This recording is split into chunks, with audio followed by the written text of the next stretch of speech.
Hello বন্ধুরা, এই যখন দেখুন মামি শাশুড়ি এসেছে আগ্রাকুটি কোনো পাজরে দিতে বললাম, দিল যে দাদা ঠুকে দিচ্ছে মাসে করে।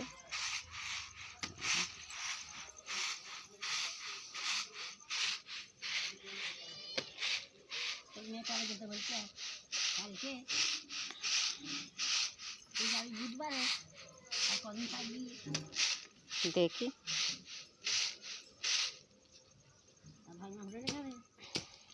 হ্যাঁ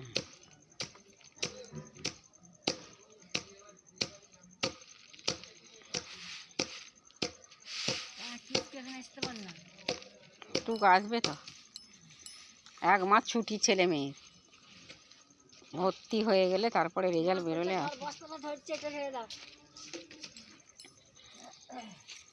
এটা কিভাবে ঢালবে বলো তো? বস্তাটা সমেত ধরো, বস্তা কোনগুলো ধরো।